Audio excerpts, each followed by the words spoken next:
comercializar, más fácil de vender, pero los libros que saca, bueno, los últimos o dos últimos que he leído de Julio son libros que no pasan debajo de la puerta, ¿no? Son libros que se atoran en la puerta.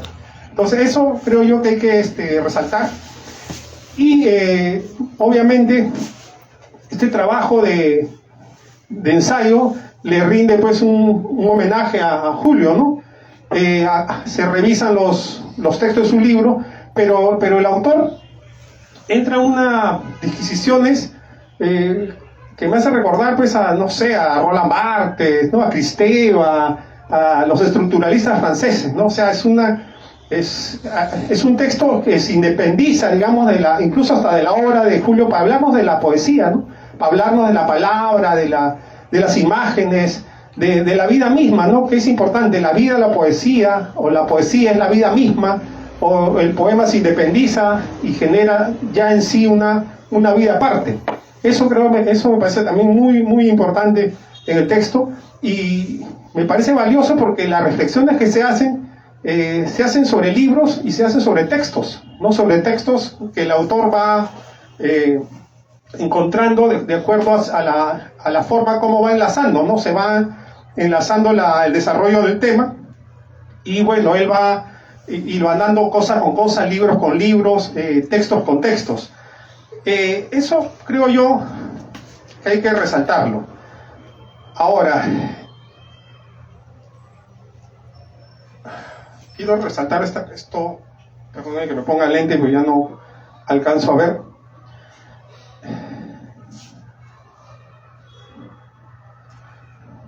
Sí, ya. Esto quería darle una lectura para un poco que sirva también como una reseña, ¿no? Este libro es Los ritos ardientes, discursividades en la obra de Julio Barco, y el autor es Nicolás López Pérez. Un saludo a Nicolás. El libro se ha publicado este año en Nápoles, en la editorial o contraeditorial Astronómica, ¿no? Dice, es un texto de ensayo que trata de abarcar todo el trabajo literario de Julio hasta el presente año. Se vale de un ropaje de lecturas, poemarios, estudios, ensayos, novelas, citas, y nos invita al fuego de la palabra, que es el mismo fuego prometeo encadenado, y arranca con dos justos epígrafes. Ese flujo, esa náusea, esas tiras, aquí comienza el fuego de lenguas, ¿no? De Antonin Artaud. Y el fuego será ancho y de todos los colores, azul, verde, granate, y de todos los colores de Marosa di Giorgio.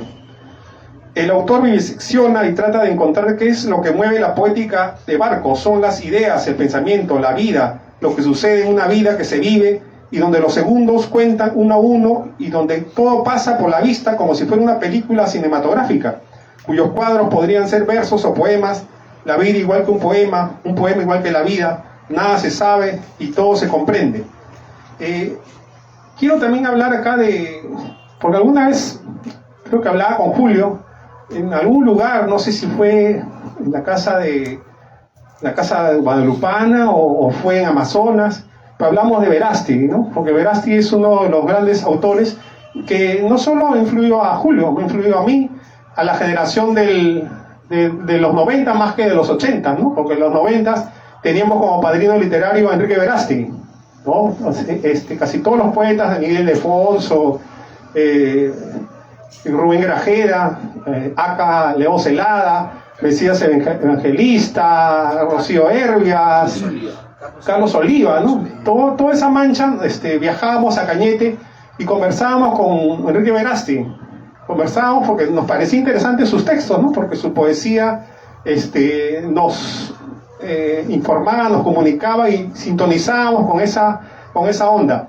Me sorprende es que Julio tenga también ese aire, ¿no? Ese aire que nos dejó Enrique, porque habla también de ese asunto de la soledad, de las calles, el arroz chaufa, ¿no? El chifa, el caldo de gallina, las carretas, y su barrio, el Agustino, ¿no? La Tarjea, el Hospital Bravo Chico, etcétera, etcétera, ¿no? Ese Enrique Verástegui, que no es solo Enrique Verástegui, a veces decimos Enrique Verástegui, pero Enrique Verástegui viene pues de Rapound, ¿no? Viene con Allen Ginsberg, ¿no? Con el Aullidos, Fall in America, el Sandwich of Reality, con toda esa parafernalia que él trae de nuevo acá en Lima, ¿no? Y que Ampuero le dice que eso es como trajo la luz de los patrulleros a la poesía, ¿no? Eso es lo que dice Ampuero, porque era eso, eran las calles, ¿no? Era lo que se vivía, mientras que la generación de 60 estaba en otro discurso,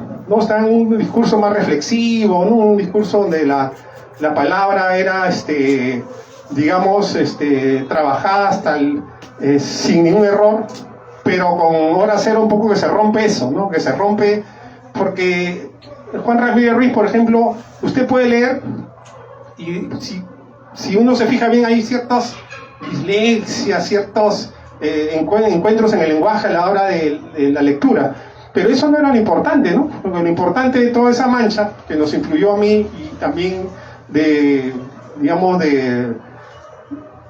costado, de Costa Rica a Julio, fue el querer traer una nueva voz, ¿no es cierto? La nueva voz de las calles, la nueva voz de la poesía urgente, ¿no? Que llamaba Jorge Pimentel con Juan Ramírez Ruiz en estos manifiestos que aparecían pues en hojas y después se integraron a los libros, ¿no? Porque sus libros de él, Un par de vueltas por la realidad y que Nacuari vale un 10, tienen pues estos manifiestos.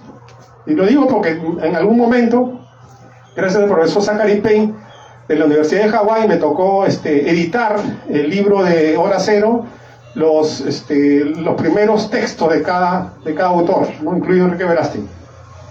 Y entonces Julio Barco nos trae eso también, ¿no? Pero hay una cosa, creo que está en el discurso filosófico, porque siempre cuando lees a Julio hay una reflexión, una cuestión que va de, digamos, lo urgente de lo primario o lo económico, ¿no?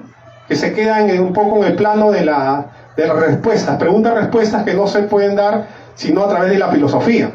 Eso es algo que veo en sus textos de Julio y que, no sé, pues nos deja siempre ese espacio para rascarnos la cabeza, ¿no? ¿Qué está pasando acá? La soledad, el reclamo también, ¿no? El reclamo de por qué los poetas tenemos que sufrir, por qué tenemos que pasar cosas o penurias si otros que hacen otras actividades viven bien o se realizan, digamos, de manera más fácil.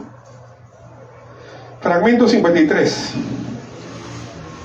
Esto nos dice Nicolás. Dice: la poética de Julio es un volcán en medio de la ciudad, de calles coloridas, de una hiperrealidad que sale y se mete en la cabeza, de una cuya sonoridad que es ir aprendiendo a domar las pasiones en la soledad, del ritmo de un lenguaje en llamas que no se consume. Desierto nos lleva, uno de sus libros de Julio, nos lleva a un paraíso perdido, yo imagino que es el paraíso de Milton, para que exista otro, el del poema, o como canta Charly García: hubo un tiempo que fue hermoso y fui libre de verdad, una canción que se canta en los campamentos. Ser libre al estar desprovisto de una idea de libertad, y ese tiempo, un tiempo posible, uno donde pueda habitar suspendido entre el poema y su posibilidad. Al cierre, un trago de ron de arroz. Todo este poema es pintarrajeada realidad de mi mente, fluyen los autos en las avenidas, y la realidad de mi mente es una brújula delirante, infinita, sin ciudades, calles convertidas en protesta, y siento la vida, y la vida me empuja, y la verso, ¿no? Página 60 del libro Desierto de Julio. En el desierto crece, se marchita y vuelve a germinar la flor de la mente. En ese 2020, seguir vivos para decirnos, como al comienzo de Trópico de Cáncer de Henry Miller, todo lo que era literatura se ha desprendido de mí. Y de Julio ha quedado el sedimento en los cuadernos de la pasión por el lenguaje, en los cuadernos de la poesía peruana, en un negativo a todo color. Es cierto, pues, ¿no? Con Julio, un poco que se resume casi toda la poesía peruana. O sea, es tener al Grupo Colónida, ¿no? Incluso hablar de César Vallejo, Kendo de Amat, pasar por la generación del 50, del 60, Antonio Cisneros, Rodolfo Inostroza, llegar a la década del 70, Hora Cero, Verástegui, Ramírez Ruiz, Pimentel, los 80, con Domingo de Ramos, Dalmacia Ruiz Rosas, Mari Soto, y todos estos poetas que después van a dar pase a la generación del 90, ¿no? Eso me parece a mí valioso, porque denota que Julio es un gran lector, no es un gran lector preocupado de lo que pasa en su país, de la poética que pasa acá. Y también, obviamente, gracias a la internet y gracias a toda esta cosa que yo no, o mi generación no tuvo las facilidades, porque yo vengo en un tiempo analógico, ¿no? Yo en un tiempo en que no había no encontrabas libros, que no había internet, no había teléfono celular, no había televisión por cable, no había nada, y la única forma de leer era ir a la biblioteca, era sacarle fotocopias, o era leer en inglés con un diccionario al lado, ¿no? Como hacíamos las traducciones, como hicimos la traducción de On the Road, por ejemplo, en inglés con un diccionario al lado, mal hecho, pues ya no importa, pero así se hacía. Hay una facilidad con esta generación, pero a la vez una dificultad, porque al haber tremenda información, uno tiene que elegir, ¿no es cierto? Hay que aprender a elegir qué cosa es lo que queremos leer, qué línea queremos tomar. Mi generación no, mi generación fue como que, en ese aspecto, como que había los libros escogidos, ¿no? Y si querías buscar un maestro, tenías que buscarlo, pues tomando tu carro e irte, ¿no? En estos 13 de Oviedo, por ejemplo, él tuvo la genial idea de hacer la antología y ponerla al final de cada poema o de cada poeta la dirección, ¿no es cierto? La dirección de su casa y código postal y un teléfono. Me acuerdo que así apunté la dirección de Enrique Verástegui, que estaba en la calle O'Higgins 336, creo, y tenía un código, y tomé un carro en el parque universitario y llegué a la casa de Enrique, ¿no? Así fue, gracias a Oviedo. Esa era la dificultad en ese tiempo, ¿no? Ahora la dificultad está en otro tipo. Creo que la dificultad mayor es la atención, es centrarse en la atención del libro que vas a leer en PDF o no sé, que a mí me cuesta, ¿no? Por ejemplo, ahora Julio me envió el libro en PDF y me cuesta mucho leer en PDF. Me doy cuenta que me estresa, me choca, porque aparte que tengo la computadora, sale pues te escribe alguien y sale la llamada, suena aquí, suena allá, salen otras cosas, incluso publicidad que no quisiera recibir, pero así es pues. Entonces la atención es lo importante en esto. En este caso, le preguntaba a Julio qué edad tiene el autor. No lo conozco, no conozco a Nicolás, y me dice que tiene un año más que él, que habla 5 idiomas y que no es su carrera, digamos, literaria. Él es abogado. Es abogado, ¿no? Claro. Es abogado, y me sorprende pues, porque los jóvenes que pueden aplicar o usar lo que el sistema les da, me refiero a la cuestión de la internet, de toda esta tecnología, pueden facultarse mejor, aprender idiomas, tener textos más a la mano, saber buscar, etcétera, etcétera, ¿no? Bueno, paso al siguiente acápite, que dice así. Lo que dice Nicolás, ¿no? Dice él, Nicolás no dice, recuerdo una inmortal foto de Julio y Lady que se dan cita en Chancay, previo a la conclusión del megapuerto, en que se ve el mar, el arrebol y dos miradas que se cruzan en el cambio de luces. Julio como un poeta del amor frente al mar que cambia de color. Sin embargo, el extracto nos sugiere otra constelación de elementos que no debiesen pasar desapercibidos, toda vez que reconducen a la espesura y el grosor de las obras de distintos poetas memorables.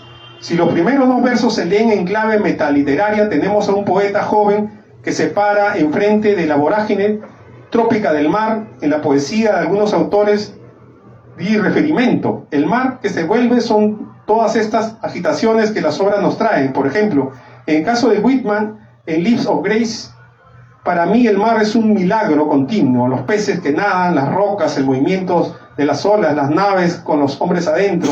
Qué extraños milagros tenemos ahí. Aunque no es la única referencia al mar, Whitman transforma a Abraham Lincoln en el capitán de la nave. ¿No es acaso que las figuras retóricas en Whitman se vinculen con el mar, ya que la presencia de en la experiencia del poeta vincula la expresión de distintos mensajes?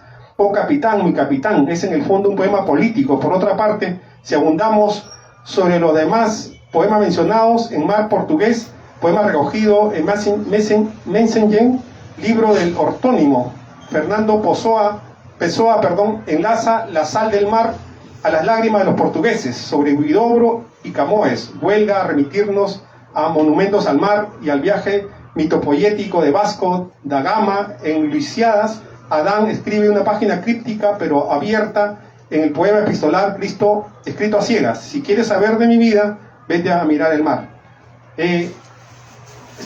Acá hay otra reflexión más. Bueno, en realidad son infinitas reflexiones, ¿no? Pero creo yo que algunas cosas me parecen de más interés, al menos para mí. Ese libro que escribe sobre Chancay, donde el símbolo pues, es Cuchimilco, ¿no? Este personaje mitológico, y que a mí me pareció un texto, digamos, contra la máquina. Eso me pareció. Lo leí y pareció un texto contra la máquina, ¿no? Es un texto de un hombre, de un poeta de a pie, que da su reclamo al mundo, y da su reclamo contra la faja de producción, contra un mundo interesado más en cosas materiales, ¿no? O sea, acá el poeta sí es cierto, el poeta paga luz, el poeta come, el poeta toma su combi, el poeta come un caldo de gallina, el poeta come un chifa. Pero, ¿y quién se preocupa por la poesía? ¿Quién se preocupa por las ideas, por el mundo de las ideas? En Suecia, ahora se habla más de capitalismo simbólico, ¿no es cierto? En Suecia yo escribo un libro y voy al municipio y me pagan por ese libro, ¿no? Escribo de este papel, le voy, tengo esto, le digo, qué bien, me pagan, sacan el libro, ponen mi nombre. Ese es el capitalismo simbólico. Y eso es lo que Julio está hablando. O sea, Julio está hablando del capitalismo simbólico, pero acá como estamos en el tercer mundo y estamos en Perú, no nos damos cuenta, no visibilizamos que ese es un capital que en otro país europeo, en Finlandia, Suecia, Noruega, Julio tendría pues una casa con piscina, ¿no? Tendría un edificio, se movilizaría en helicóptero, porque es el capitalismo simbólico de la posmodernidad. Nosotros acá no nos damos cuenta, ¿no? Pero venir a un recital de poesía, venir a una presentación, leer un libro, responder mensajes, ir a la Biblioteca Nacional, comprar libros y conversar con otros poetas, conversar con otros referentes intelectuales, eso nos va a sumar, No sé en qué momento ya lleguemos al punto de las criptomonedas, o ya nos lleguemos a manejar con los chips, ¿no? Que están poniendo en China para pagar cuentas o para identificarnos, ¿no? Pero en algún momento, creo yo, esos chips van a tener que valorar lo que tenemos en la cabeza, pues, ¿no es cierto? No van a valorar, porque ahora estamos en el tiempo de los músculos. Parece que viviéramos en Roma, ¿no? De hace 2000 o 3000 años, 2500 años. No, los músculos, o sea, quieres hacer plata, pones tu gimnasio, tu gym, ¿no? Y pones pesas, piedras, o pones pesas, y la gente carga, y ya bueno, ese es el boom de hoy en día. Pero en algún momento esto se va a quebrar. Creo yo que en algún momento, gracias a la resistencia de personajes como Julio, como todos los que están acá en realidad, ¿no? Como todos los poetas, amigos que están acá, esto se va a tener que quebrar. Y vamos a vivir ya un nuevo tiempo. Ojalá nos alcance la vida para poder ver eso, ¿no? Lo que se viene. Y que textos como lo de Julio, como el libro sobre Chancay, sobre el megapuerto Chancay, hablan. El fragmento 130 nos dice: la obra de Julio nos comparte ese fuego que es la poesía misma en la vida de alguien, desde la formación del escritor a los encuentros fortuitos. Fuera del papel destaco también su voluntad de difundir la poesía desinteresadamente. El poder, como ha conseguido acallar algunas voces del hoy, se acomoda a la promoción de una palabra que parece extemporánea. Julio es una de las voces del hoy que debemos amplificar.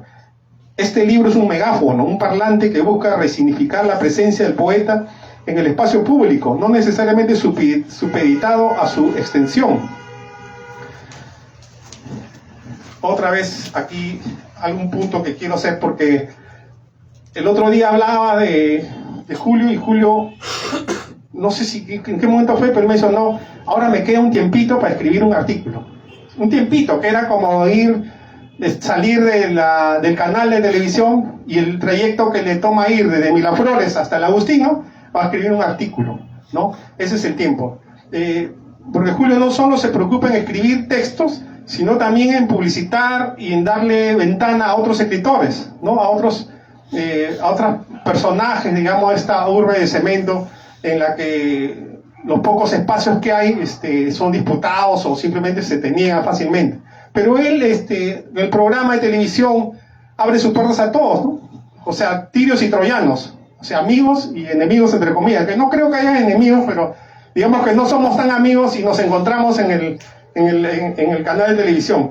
Y los artículos que saca continuamente Julio en el periódico Diario 1 y otros textos que va poniendo en su Facebook, ¿no? Porque es interesante que Julio postea pues continuamente 2, 3, 4 veces, todas las veces que se pueda, y todos sus textos son interesantes.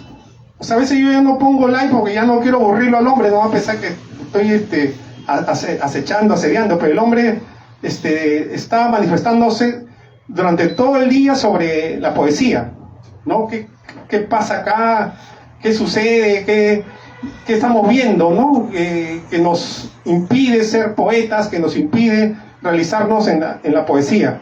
En una entrevista, y eso lo pueden buscar también en internet, que le hace Ernesto González Barner, él le dice, ¿no? Ernesto le dice, en uno de tus poemas escribes, porque aquí quiero pasar algo que me importa, y con esto quisiera acabar, porque a mí me interesa mucho la música. Y quiero confesar acá, y yo empecé con la música, a mí me interesaba mucho la música, me fui a escribir, es más, al conservatorio que estaba en Emancipación, cuando era muchacho, tenía 16 años, y no pude pues postular porque mi familia no me apoyaban, entonces me trunqué, pero yo personalmente y de forma autodidacta siempre he investigado, aprendí a tocar instrumentos también de forma individual, autodidacta, nunca tuve profesor de nada, y me gustaba mucho el jazz, el free jazz de Ornette Coleman, ¿no? El rock también de los años 60, Black Sabbath, Iron Maiden, Jimi Hendrix, Janis Joplin, toda esa onda psicodélica, ¿no? Y aquí este señor Ernesto González Barner le pregunta, ¿no? En uno de tus poemas escribe, dice, yo soy este rock todavía fresco que despierta entre los terrales abandonados. ¿Cómo es ser poeta en la cabeza de Julio Barco un día? ¿Cómo dialogas con el imperio del trap, el viejo y nuevo reggaetón? Son nuevas ondas que Julio acá en esta respuesta va a dilucidar, ¿no? Y dice lo siguiente, Julio dice esto, y digamos que también añadiría a ese rock algo de boleros, jazz y cumbia, y algo de música clásica. Sin embargo, creo que el rock tiene algo de mi poética, algo de intensidad, de vitalidad y un sentimiento de desasosiego frente a la realidad, es decir, rebeldía frente a la monotonía. Musical y literariamente busco esencia, algo que me toque, que tenga peso y sustancia, y todo eso me lo aporta el jazz, por ejemplo. El trap y el reggaetón, se pregunta Julio, siento bastantes dudas sobre esa música, jamás la escucho en casa, a veces tengo la mala fortuna de escuchar en los buses o en otros lados. Hace poco leí a un escritor español afirmar que le daría el Nobel a uno de esos traperos, seguramente parte de un exceso de buscar ser cool o iconoclasta. A mí me parece una falta de respeto o de sentido común. Existen tantos buenos poetas que viven en la marginalidad que seguir la música de moda me parece contraproducente. Falta más deseo de ver más allá de los escenarios y meter ojos y mentes a lo subterráneo, escuchar la música del fondo del mar. No busco en lo personal andar a la moda ni seguir a los grupos del momento. Me gusta lo antiguo. Ahora, por ejemplo, escucho a Manzanero y siento que su voz es maravillosa y hace rato estuve escuchando a Chabuca Granda y antes a Chico Buarque, aquel maravilloso tema llamado Eu te amo, ¿no? Para hacer mi literatura persigo mi propio ritmo, mi propio temblor. Por eso mejor apago las radios de moda y busco algo más afín en YouTube. Erra Pound decía que los poetas debieran, sí, a ese decía, ¿no? Debieran tocar un instrumento. Siempre decía eso Erra Pound, daba una orden, ¿no? El poeta tiene que tocar un instrumento, porque a la hora que uno toca un instrumento o a la hora que uno escucha música, entiende, hay una mecánica matemática en eso. Acuérdense que del trivio y el cuadrivio, ¿no? En el medioevo la música se enseñaba con las matemáticas, ellas iban juntas, ¿no? Y en razón de eso creo que es lo que habla Erra Pound, que el poeta debiera tocar un instrumento. Yo aconsejo escuchar música, ¿no? En este caso Julio ya nos avisa pues de los boleros, del jazz, de la música clásica y el rock, ¿no? Tan importante que es el rock, al menos para mí, siempre me ha parecido que el rock trae una nueva forma de entender el mundo. ¿no es cierto? Es una nueva forma de mirar las cosas, porque el rock viene de las calles, viene del blues, ¿no es cierto? El blues de los años 20, 30, de los negros que eran explotados, esclavizados, y que en los algodonales, cuando se rasgaban las manos con las espinas de los algodones, lloraban pues y clamaban, ¿no? De ese blues viene pues el rock, entonces viene del dolor, y esto nos trae ahora en la música. Creo que hay una música fatal. A mí para nada me gusta el trap, ni el rap, ni el reggaetón, no lo entiendo, a veces hay discusiones en internet sobre esto, ¿no? De gente que nos dice que ya estamos viejos. Yo recuerdo cuando yo era un muchacho y andaba con el pelo largo, era metalero, me acuerdo en los 80, y las personas mayores que tenían como 50, como más o menos la edad que yo ahora tengo, nos miraban pues, ¿no? Y decían, estos locos, o cuándo van a madurar. La vez pasada iba por el centro con el primo Mujica y nos encontramos con estos chicos que usan una vestimenta extraña, al menos para mí, y que escuchan la música del K-pop, ¿no es cierto? Y nos quedamos observando ahí en 28 de julio que hacían unas danzas y hacían unas coreografías y no hablaban. Para mí es una generación que no hablan, o sea, la comunicación de esta nueva generación está en los movimientos, o sea, en seguir un movimiento, digamos, en conjunto, y que se vea una cosa extraordinaria, ¿no? Pero no se habla, no se discute, y yo me preguntaba, ¿no? ¿Qué es lo que se viene, ¿no? En este aspecto, con esta cuestión musical? Porque la música sirve para ordenar, por si acaso, ¿no? La música sirve para ordenar masas, influir con modas, ¿no? Influir pensamientos y tendencias. Entonces, si esta nueva música no nos hace cuestionarnos qué nos está dando, ¿no? Acá las cosas están dadas, Julio la tiene clara. Este libro, pues, creo que va a iluminar los otros textos que tiene él. Hay que revisarlo porque hay uno o dos libros que no he leído de Julio, que acá se cita, y creo que va a permitir o va a impulsar que leamos más a Julio Barco, ¿no? Yo lo aprecio, lo respeto, y pienso de que se le debe leer, ¿no? Con acuciosidad, con respeto, y con la cuestión de la ibris, ¿no? La que hablaba Verástegui en la entrevista que le hace Wolfgang Lustig en estos peruanos que piensan que dicen, ¿no? La ibris, a desarrollar. No se puede leer poesía solo de forma aislada, ¿no? No me parece que la poesía se tenga que leer de forma aislada. O sea, la poesía se relaciona con el mundo, se relaciona con el pensamiento, con la filosofía, con lo que nos pasa el día a día, y con la poesía de otros, ¿no? O sea, la poesía se comunica, hay vasos comunicantes que vienen de atrás. Entonces, la poesía no se puede leer así por leer, ¿no? Implica una actividad superior, creo yo. Y si no tenemos esa actividad superior, no estoy hablando de nosotros, estoy hablando de repente de la gente que no entiende la poesía y por eso de repente la disminuyen o la menosprecian, ¿no? Muchas gracias, Julio. Te doy un aplauso, por favor, a Julio Barco, y leamos a Julio Barco.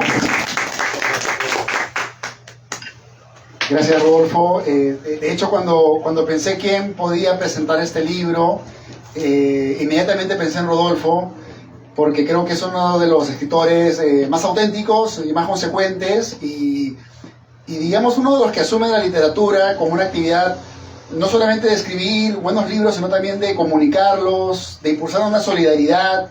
De hecho, Rodolfo hace poco encabezó la ayuda al poeta Gutiérrez, ¿verdad? Que iba a ser enviado a la fosa común.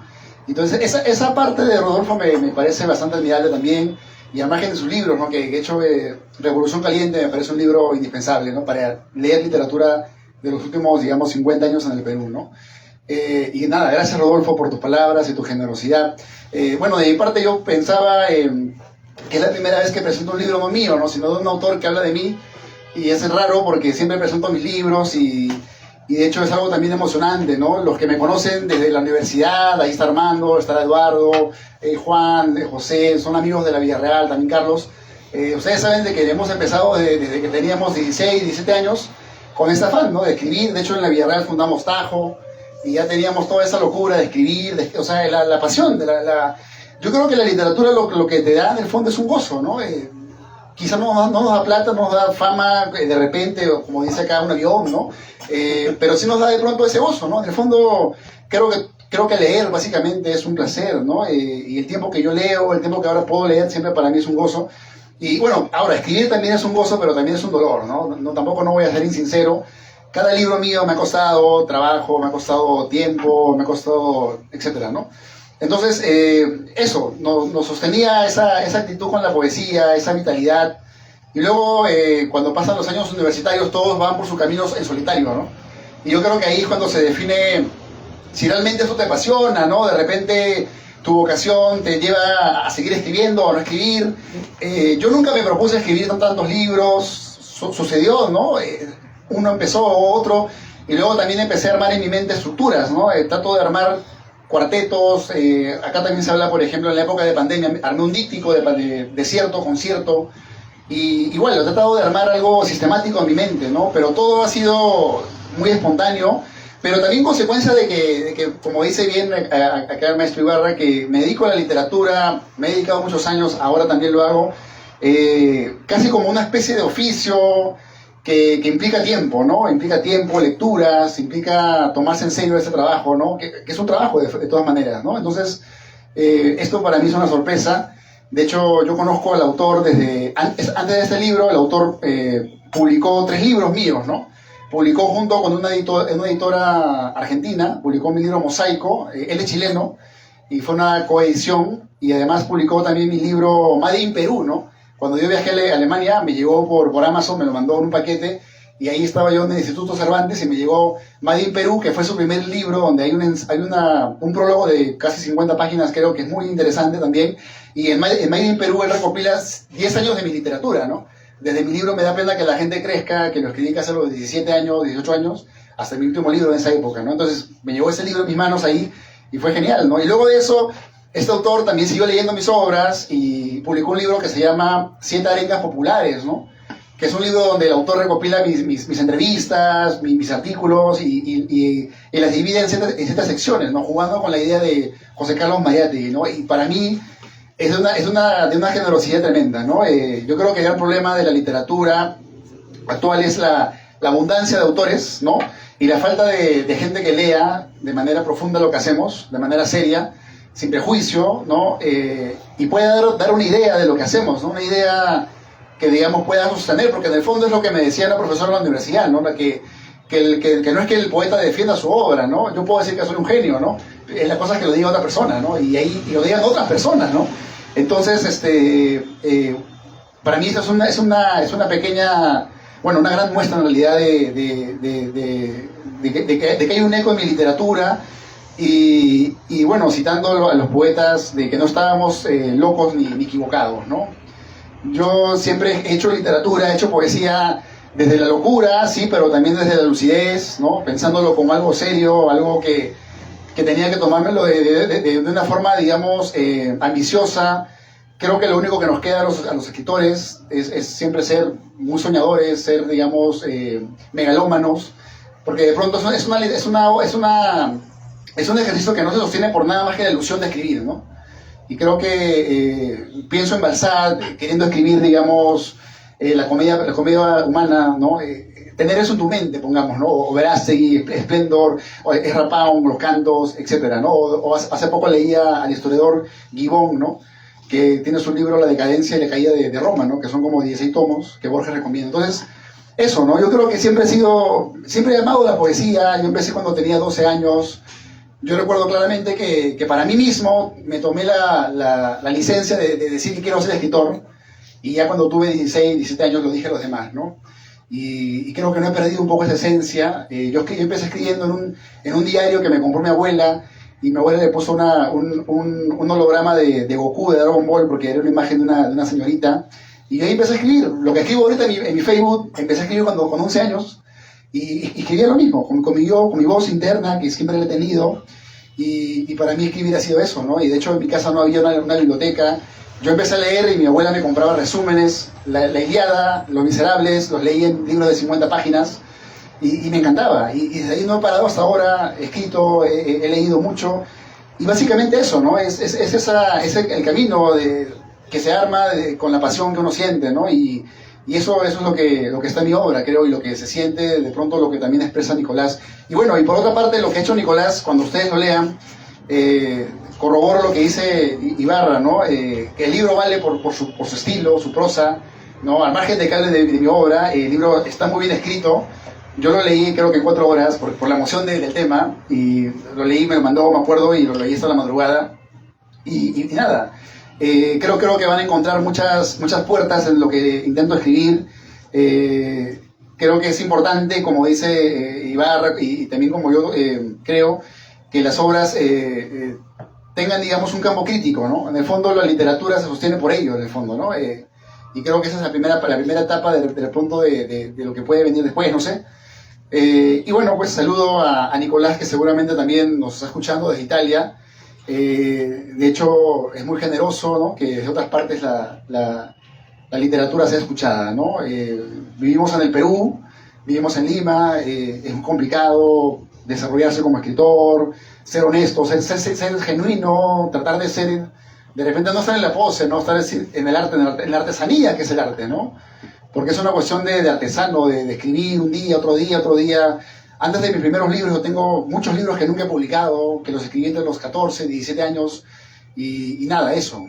Yo creo que la literatura es un trabajo de tiempo completo, ¿no? Y creo que estos ritos ardientes son un poco la consecuencia de esa fuerza, ¿no? Y creo que también que me siento, sí, parte de la poesía peruana. De hecho, acá estamos muchos escritores que son parte de la poesía nueva, pero también creo que lo mío es mucho diálogo con el pasado, ¿no? Yo estoy muy ligado a lo que se ha escrito en el Perú, me preocupa lo que se escribe en el Perú, los poetas jóvenes, la literatura como un quehacer y como una lectura constante, ¿no? Y creo que también hay mucho de eso en mi obra.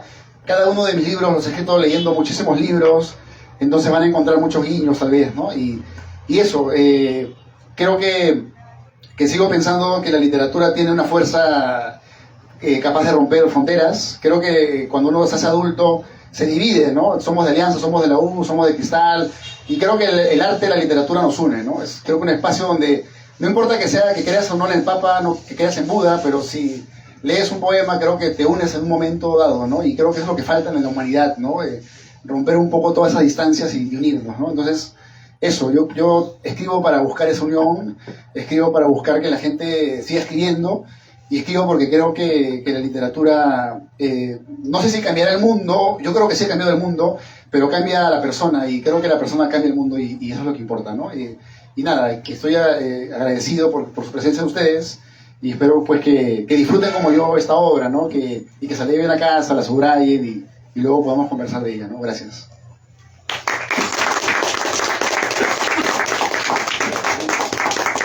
Sí, ¿hay alguna pregunta tal vez que quieran hacer, tal vez?